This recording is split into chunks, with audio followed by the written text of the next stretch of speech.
Hello, I'm Dr Juliet McGrattan. Thank you so much for joining me for this talk today about how to get and stay active. Thanks to Galway Public Libraries for inviting me to present to you today as part of their Healthy Ireland at Your Library series. Now, getting and staying active is a cause which is really close to my heart and I feel very passionate about it. So I'm really delighted to talk to you today. We're going to talk about how to get active, how to stay active, and we're also going to have a very short workout, but you don't need to put on any lycra, so just stay as you are. Just to introduce myself, I am the author of Sorted, the Active Woman's Guide to Health, published by Bloomsbury, and more latterly, Run Well, Essential Health Questions and Answers for Runners. I worked as a doctor in the NHS in England for 22 years, 16 of those as a GP, and I'm now an author, a freelance health writer, and I'm also a running coach and the Women's Health Lead at 261 Fearless, which is a global women's running network. But before you switch off, do not worry, we are not talking about running, we are not doing running. This is very much more about how to include activity into our everyday lives. So stay with me. And now I'm going to share my screen with you, so please bear with me, because I really want to just make the point here that really getting active and staying active can change your life. It certainly changed my life, going from an inactive, flabby mum of 3 preschoolers to a woman who now runs a marathon for fun. But it's hard. You know, if being active was easy, everybody would be doing it, but they're not. Only 1/3 of adults in Ireland are doing enough exercise for good health. Now, I mean, we all know that we should be active. We all know exercise is good for us and it will make us healthier. But at the end of the day, you know, we're busy. We might be coping with children, aging parents, working, juggling everything. And we are so often at the very bottom of our priority list. And exercise often goes out of the window. So I want to sort of discuss that really, first of all, before we then talk about how to actually get active and what to do. First of all, I'm going to take you into the dragon's den. Not somewhere perhaps where you thought you would be going, but we're going to start there. And what I want to say to you is, I want you to imagine that you are a multimillionaire. You are one of those entrepreneurs in those comfy seats, looking at the people in front of you, making their pitch to you. You've got the whole thing. You've got the lifestyle, you've got the big house, you've got the yacht, you've got the businesses. You don't need to worry, but you're looking for somebody to invest your money in. Now, in comes your first victim, if you like. She's a woman, and she's obviously quite nervous.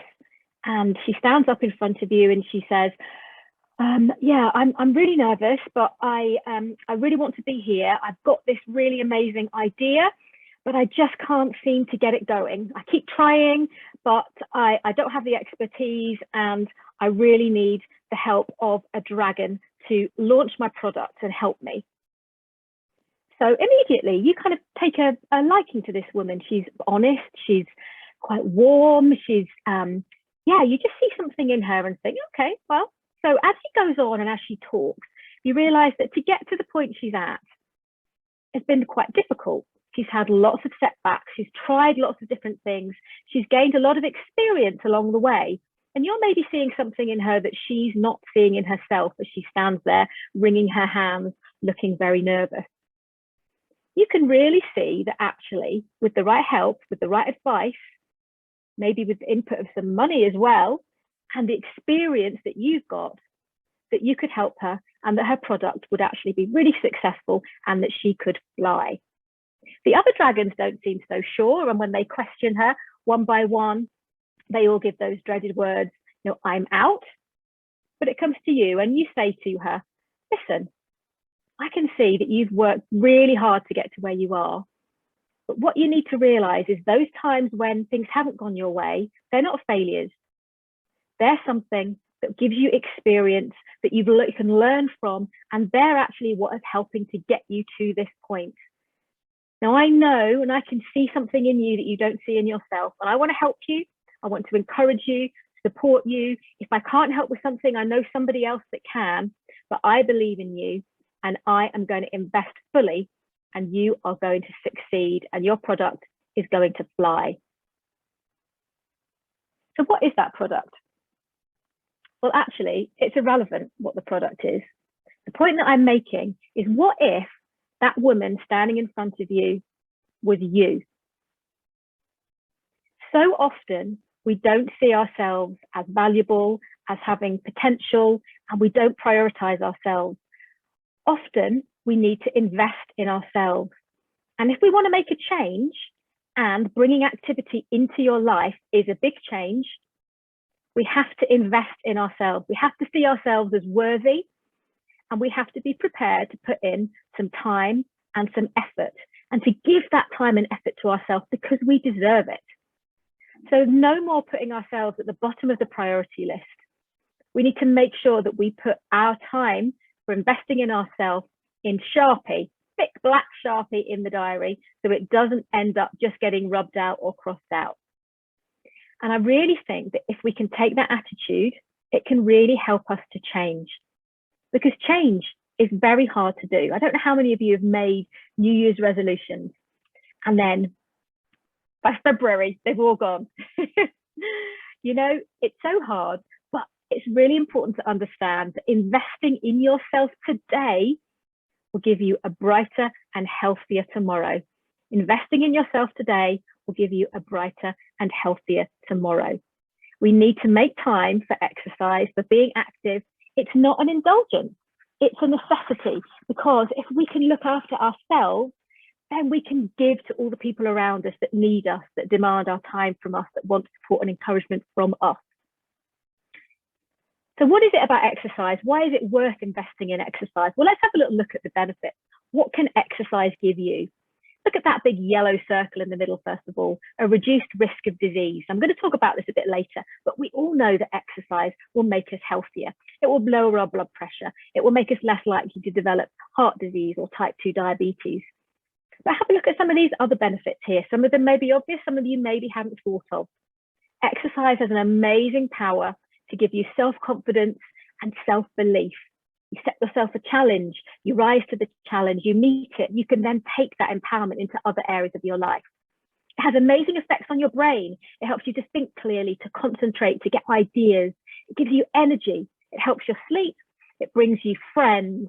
It's actually quite fun, believe it or not. Some of it can be.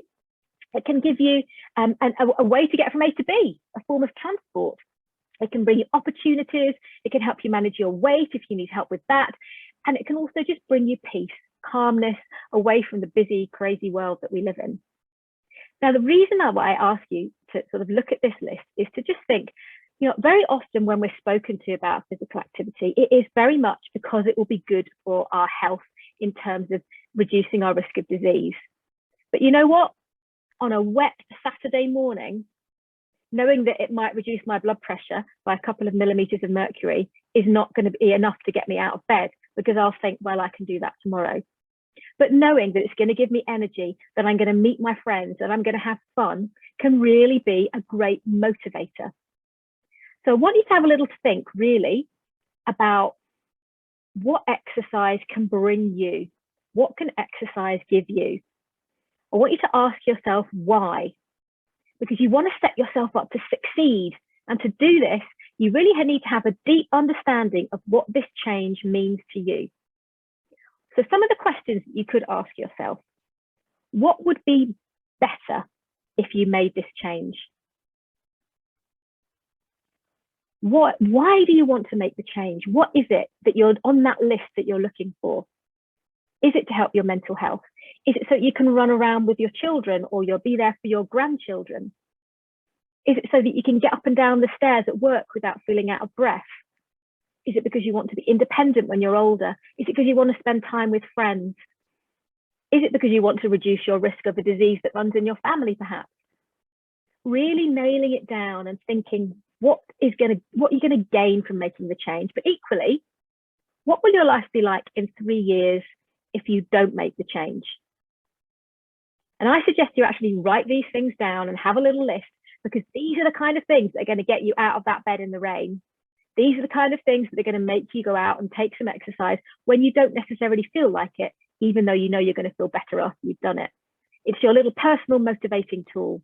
So spend a little bit of time asking yourself why you want to make the change. Set yourself up for success, because investing in yourself today gives you a brighter and healthier tomorrow. Okay, so I hope I've convinced you that you need to invest in yourself. Be that entrepreneur to yourself. Be that person who can see the magic, who is willing to give, and think about making a change. Set yourself up for success. Now, the things that I would kind of think it's a good idea to change, I mean, there can be so many in terms of physical activity, but I've just chosen 3 types of important activities that you can do today, starting today, every day for the rest of your life, that will make you healthier and that will help you be active. There's 3 steps to this. The 3 that I've chosen are sit less. Sitting is said to be the new smoking. We're going to talk about what happens in your body when you sit. Number 2 is to get breathless. I'm going to explain how much activity you should be doing, of what type, and how to gauge whether you're doing the right thing. And thirdly, I'm going to talk about muscles, because muscles really are a secret weapon for aging well, especially for women over the age of 40. So we're going to cover those 3 things. Did you know the average adult spends 9.5 hours sitting every day? This is an English figure. Maybe it's less in Ireland. I'm sorry, I couldn't get hold of the statistic. But 9.5 hours. Wow. Obviously, this is occupation dependent. Maybe you're a busy nurse or a teacher, or you've got young children and you'd love the chance to sit down for 9.5 hours a day. But let me tell you, although you want that opportunity to sit down, actually the fact that you're on your feet all day is really, really beneficial to your health, because we know that actually sitting has its own health risks. Even if you're doing lots of exercise, if the rest of the time you're spending sitting, then that itself is harmful, particularly increasing your risk of type 2 diabetes and heart disease. So I've skipped on the slide too quickly there. What happens when you're sitting? What I want you to do is I want you to sort of just imagine that your body is a battery. I don't know about you, but when there's a power cut, I'm always searching for a torch. I've got one on my phone now, so that's great. But in years gone by, I've been searching around in the kitchen drawer. Our electricity goes out a fair amount. We live quite rurally. And I'd be scrubbing around looking for the torch that we maybe took camping. We maybe had it in the car, looking through all the kitchen drawers with all the bits of wires and all those things that accumulate in the drawer. Find a torch, found 2 torches. In fact, both of them didn't work. Why didn't they work? Because the batteries were all, yeah, you know what happens to batteries when you don't use them? They sort of leak out their stuff and all get sticky, and the torches didn't work at all. And you know what? Our body is very much like this. We have in our body things called mitochondria. And mitochondria are the batteries of our cells, and they turn food into energy for our cells to use. Now, that process is going on all the time.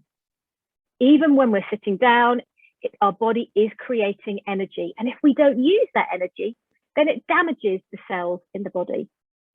When those cells get damaged, they can die early, earlier than they were predicted and meant to die. And that early death of cells causes aging, but it also causes inflammation in the body. And we now know those major diseases that we were talking about, cancer, type 2 diabetes, heart disease, even including depression, dementia, are all partly due to a low-grade, quiet, bubbling away inflammation in the body that's going on long-term. So anything that we can do to reduce inflammation will help to reduce our risk of disease. And one of the simple things we can do is to frequently get up and move around. That way, there's no charge building up in the cells. The cells are making energy, they're using energy. The charge doesn't build up, the DNA of the cell doesn't get damaged, and the cell lives on. So the first thing, very simple, is just to sit less. Get up every 20, 30 minutes or so and move around. It sounds easy, but actually go through a day and have a little think. Be aware, how much are you sitting? It may be more than you think. That's my dog, excuse me. One good way is to set reminders. Perhaps I have a thing on my watch or on your phone, or if you are somebody who's desk bound, have something on your computer that beeps at you and reminds you to get up. Watching telly, get up in the ad breaks. Good thing to do is go and make yourself a drink. If you drink more, you need to go to the toilet more, which means you have to get up more. Quite simple, but just getting up and moving around in those ab breaks. It might not seem like much for one television program, but if you do it for every television program, for every week, for every month, for every year, those hours start to add up. Another thing to do is to link it in with an activity that you're doing. So for example, every time you text somebody or whenever you speak on the phone, you do it standing up. This can work quite well if you're doing certain tasks at work where you can actually make sure that you do them standing up. And changing your work habits is on my list here too, because it takes a bit of getting used to, but you can actually work standing up. In fact, I wrote most of my book standing up. It takes time, but you can get used to it. So link it with something that you do frequently, then it will act as a reminder as well. And use active travel. This doesn't necessarily mean that you have to go everywhere on foot. You can use a bike. You can do some of the journey on foot. You know, sitting includes sitting in the car, sitting on a train, sitting on a bus. So if you can stand up in the bus, that makes a difference. If you get off the bus to stop early, then that can make a difference too. So look for every opportunity to get up out of your chair. Be the one who lets the dog in every time it's scratching at the door. And as I say, having a think about your work habits. What could you do at work that would mean that you are less sedentary? So simple things, and if we can tick off being less sedentary, we are making a massive difference to our health. Every time we get up and move around over years, that is going to add up to reduce our risk of disease. Now, the second part of this, I said, was to get breathless. Now, I'm not sure if you're aware, but 150 minutes of moderate intensity activity is what is recommended that we all get per week for good health. Now, I don't know about you, but if somebody tells me I have to do 150 minutes of something a week, I kind of switch off, because it sounds like a really, really long time. And I think it's important to know that this is your goal. This is your target. It's not necessarily where you're starting from, but it's also important to know that you can split this up. You can split this up into tiny little chunks of 10 minutes at a time. Now, moderate intensity, vigorous intensity, light intensity, how do you know the difference? Well, if you can talk when you're doing an activity, then you're at moderate intensity. If you can talk but you can't sing. If you can have a full-on conversation and you can sing a song, you're probably likely exercising. If you can talk but you can't sing, you're moderate. And if you can't talk, then you're doing vigorous. And 75 minutes a week is what's recommended for vigorous activity. And you can use the talk test. See what the activity that you're doing. Can you talk to somebody? Can you sing? If you could break out into song, then just go a little bit faster. Just move a little bit more briskly if you're walking. Get the most out of the exercise that you're actually already doing. How can we fit this into our life? Well, again, use active travel. Can you get off the bus 10 minutes early? Can you get off the stop on the train before? Can you go to the library on your bike? Can you walk to the shops? Look for little 10-minute blocks. You know, if you can get out of the car at the opposite end of the car park in the supermarket, then you can actually just add these little bits in. And if you do 10 minutes in the morning, walking to work, 10 minutes getting a sandwich, 10 minutes in the evening, that's 30 minutes in a day. You do that on 5 days a week, 150, it's done. You haven't even had to go near a gym or near an exercise class, and you've already got your active minutes. Meeting a friend for coffee? Why not meet up for a walk? You can have a coffee as well if you want to while you're going or afterwards, but just think about maybe including those activities in your everyday diary. Look for opportunities. Playing with the kids, it's a great one. Sometimes we sit in the playground and we watch them, don't we? But if we can get up and we can join in and we can have fun with them, it's not sport. This is not about sport. This is about including activity in our everyday life in all the things that we do and enjoy. And hobbies can be a great one too. As I say, doing exercise doesn't mean you have to go to a special place and put on lycra. You can choose hobbies like gardening, DIY, the kind of things that you do, but you don't necessarily think of as being activity or exercise. Look for opportunities to be active and get those little 10 minutes in. Those 10 minutes will all add up. Make the day that you've already got a little bit harder by introducing just some faster walking, so to increase your heart rate a little bit, make you a bit breathless, make you have a little light sweat on, and use that talk test. It's achievable, but it just takes a little bit of effort. They sound small, these points, but they actually all do make such a difference. And finally, I want to talk about the power of muscle, because I really believe that muscle is our secret weapon. Now, I'm not talking about getting ripped and toned and all the rest of it. I'm talking about the health benefits that muscles can bring us. Because you may not be aware of these things, muscles reduce your risk of disease. I'm going to come back to that in a moment. Muscles also boost your metabolism. Now, I don't know about you, but as a woman of 49, I'm finding that my weight is gradually increasing. Around the time of the perimenopause and the menopause, weight does increase. Your body changes the way it uses fuel, and we tend to hold on to more fat. Now, if we can give our muscles a bit of a boost and build them, that in turn will boost our metabolism so that we're burning off more energy. Because we do lose muscles as we get older, and I'm going to talk about that in a minute as well. And the third thing that muscles do is they give us strength, power, and balance. Now, we may not necessarily feel that we need particularly to be strong and balanced today or tomorrow, but this is the kind of thing that in 10 years down the line will keep us living independently. It will stop us falling if we're able to balance ourselves when we trip. It will keep the small muscles in our feet and ankles and our core able to balance us so that we can stay upright and strong. And it can be very empowering to feel strong. So these are 3 reasons why I think muscles are so important. Now, I mentioned inflammation in the body before and how it can be a cause of many important health conditions.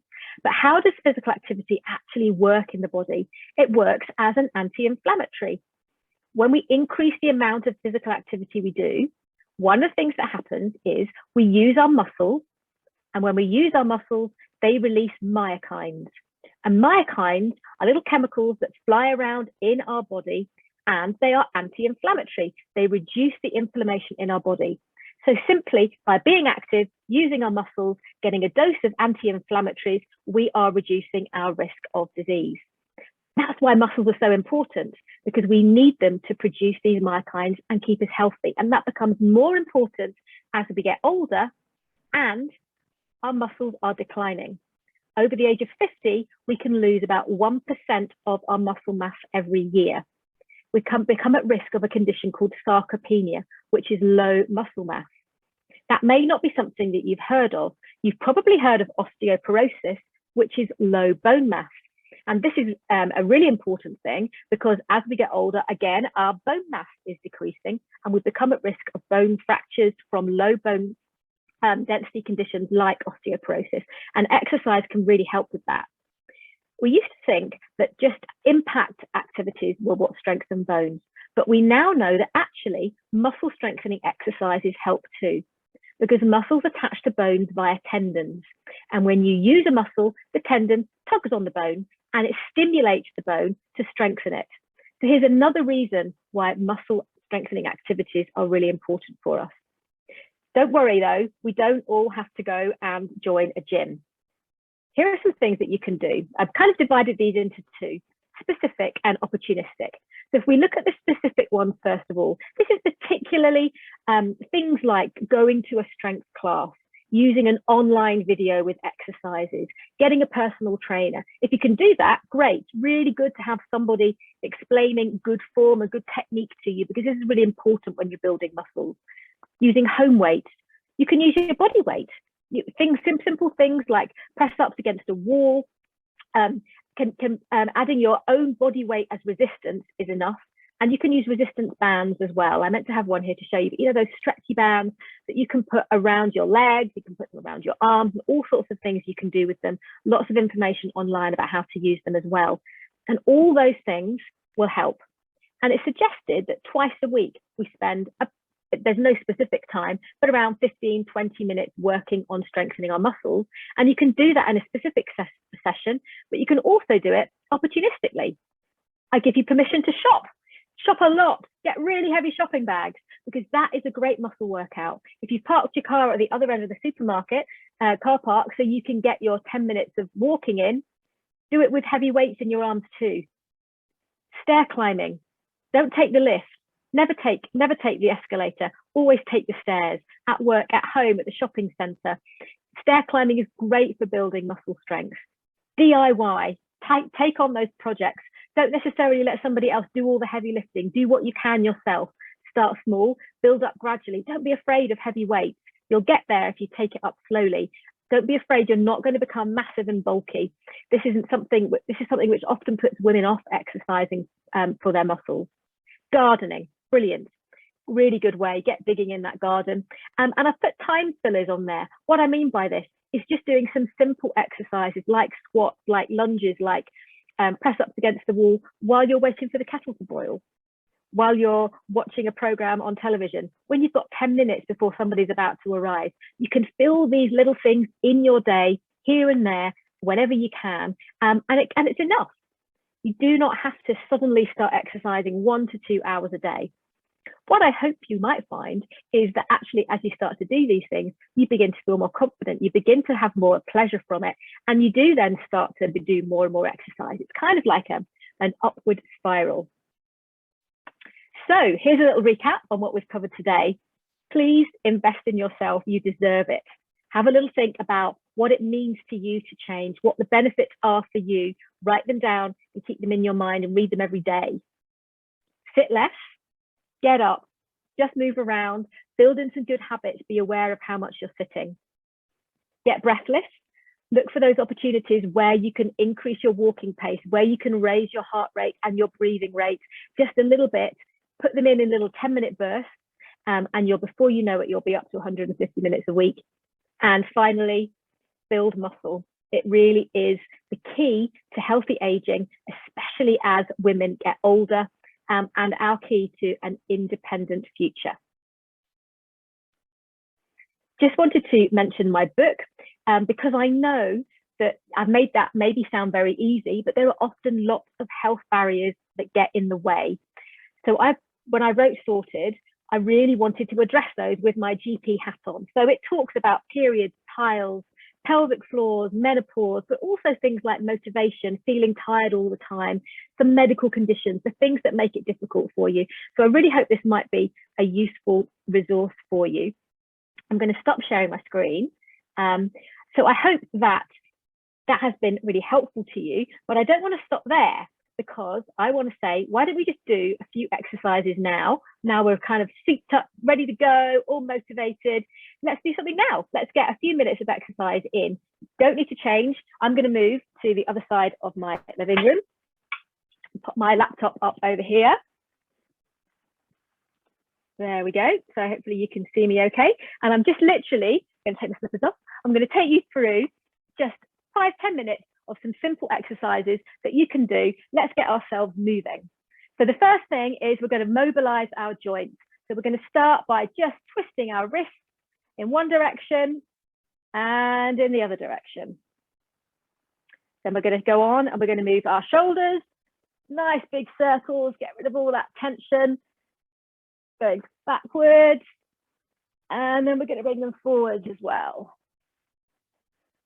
Okay, then we're going to move on down to our hips. Love this one. Great big hip circles. The reason we mobilize our joints and twist them before we exercise is it gets the synovial fluid flowing. And the other way, synovial fluid cushions and protects our joints, and it starts being produced when we're exercising. So we want to get nice and warmed up to protect our joints when we're active. And you may need to hold on to something if you want to. We're going to twist our ankles. One direction, and back the other way. Don't worry if you hear any clicks or grinds or clunks. I do, and that's quite normal. And the other side as well. Perfect, and back. Okay, what we're going to do is we're going to do some rocking. So we need to go up onto your toes and then back onto your heels. Up onto your toes, back onto your heels. Hold onto a wall or the piano or whatever's nearby if you need to, but just rocking backwards and forwards. These are the kind of activities that help us to maintain our balance. When you're doing this, stand up really nice and tall and squeeze your tummy button in towards your spine. That's called engaging your core, and that will help you to stay strong. And then we're going to go side to side, just rocking side to side. When we're older and we're almost falling over, these are the kind of exercises that will keep us stable. Okay, so hopefully feeling a little bit warmer now. So here's something that you can do every day when you're brushing your teeth. Shoulders back, standing up nice and tall, tummy tucked in. Just want you to stand on one leg. Easier said than done. And I do notice with my older women runners, when I ask them to stand on one leg, they do find it very difficult. We lose those pathways between our brain and our muscles if we don't use them. Okay, and we're going to change onto the other leg. Perfect. Stand up really nice and tall. Keep your eyes fixed on something in the distance if it helps you a little bit. Okay, now we're going to go back to the other leg again. And now while you're in that position, I want you to lift your arms up and down. So we're just throwing in a little bit more activity and something to just unsteady us slightly. You'll probably feel your foot working hard on the ground and your ankles keeping you nice and stable. And we'll change onto the other leg. Perfect.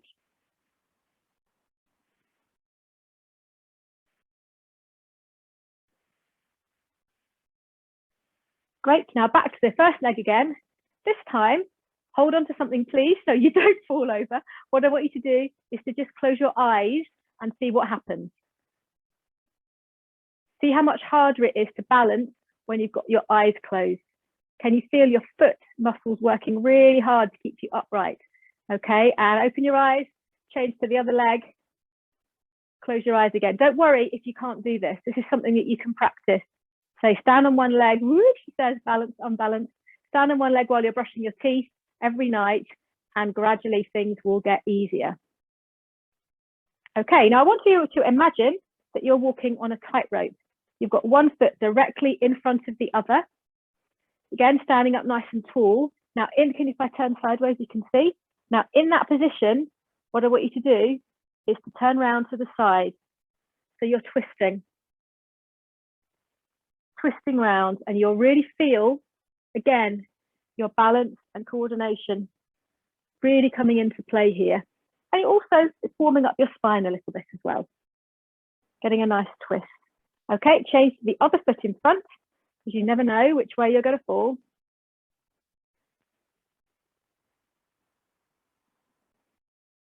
Twisting slowly round to the side. If that's too much, then just standing in the tightrope position is fine.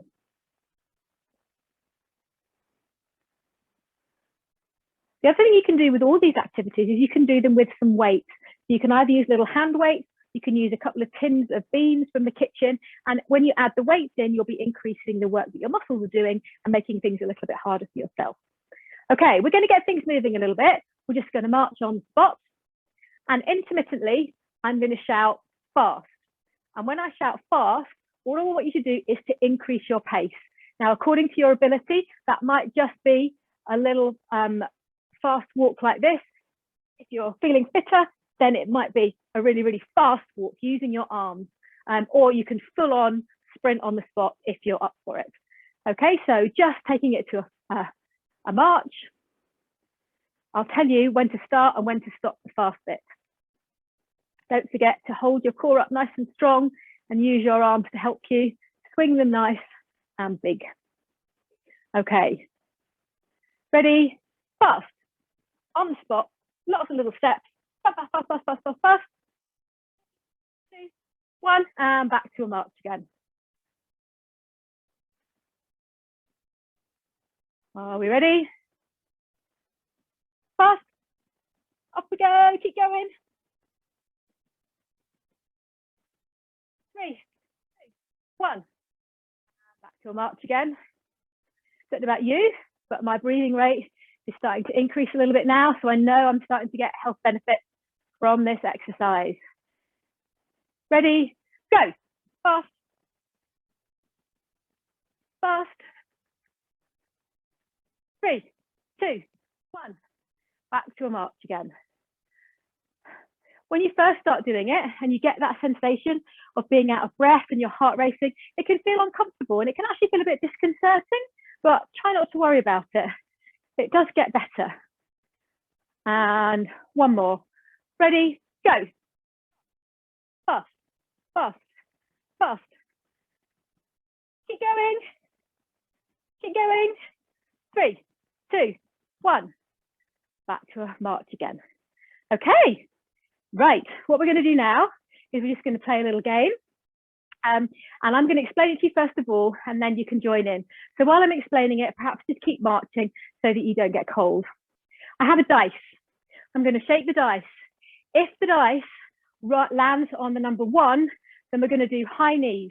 So we're simply going to stand on the spot and lift our knees up. If you want to make it harder, you can lift your knees up high like this in a jog. Okay. If it lands on number 2, we're going to do squats. Now, when you do a squat, the key is to have your feet just a little bit wider than shoulder width apart and your toes ever so slightly pointed outwards.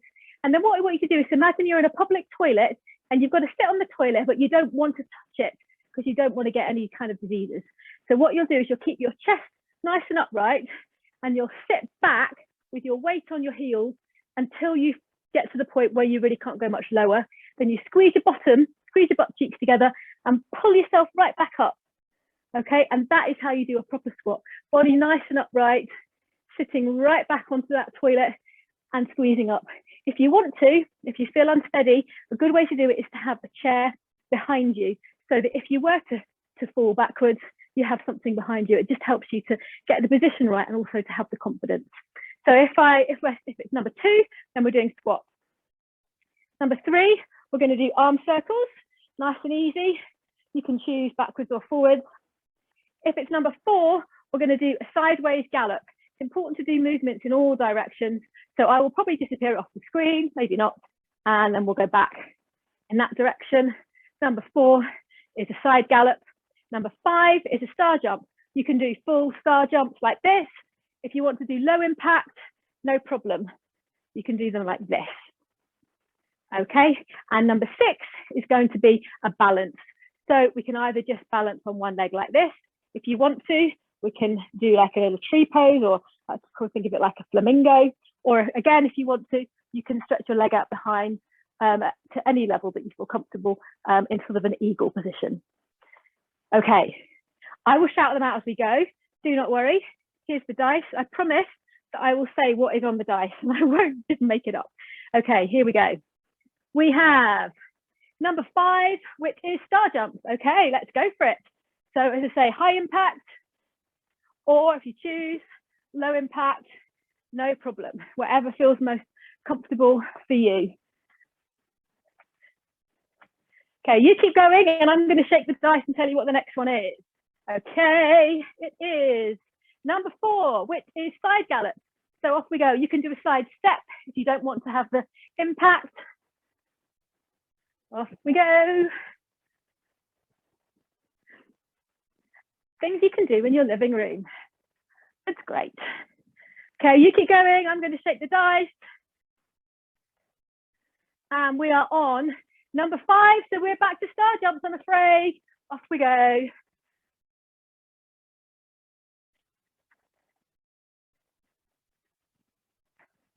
Certainly got the heart rate up and the breathing rate up now. Okay, let's see what's next. It is number 1, which is high knees.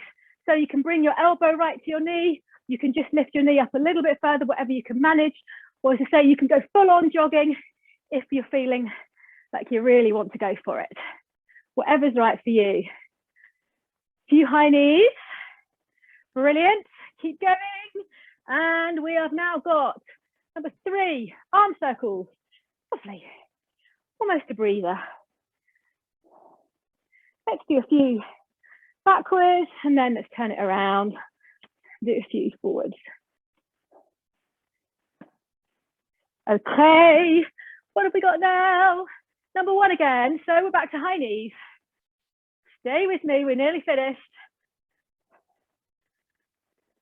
All these things you can do on your own, in the kitchen, in the bedroom, in the living room, in the bathroom, at work, in your lunch break. Number 3, back to arm circles. Perfect. And back the other way. You can do them in whatever clothes you're wearing. You don't need to be in lycra. I'm just lazy and don't like washing. Number 6, okay, a balance. You choose whatever position you want. And what I suggest is you do it on one leg for a little bit of time, and then let's change to the other leg. Hold on to something if you need to, no problem. Remember to keep your shoulders down, tuck your bottom under, pull your tummy button towards your spine so you're nice and strong. Lift up tall. Okay, and we'll do 2 more, okay? What have we got? Number 3, back to arm circles. And the other way. You keep going and I will do the last one, which is number 2. There we go, perfect, squats. Honestly, it was, I didn't make it up. Okay, so in that, feet just slightly wider than your shoulders. Keep looking at the camera, keep your chest up towards me, sit back, hover over that toilet seat, then squeeze your bottom cheeks together, which will pull you back up. And when you get to the top, squeeze your bum in. And as many of these as you feel able to do. I'll turn to the side so you can see. And that's a lovely squat.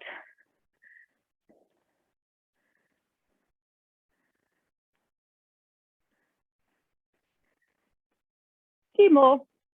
So I hope this has been helpful for you on this little talk. Thank you so much for joining me. If you want to find me, drjulietmcgrattan.com is my blog.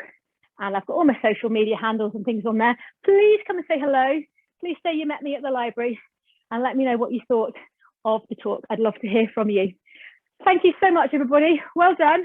Great workout. And I hope to hear from you soon. Keep active and stay healthy.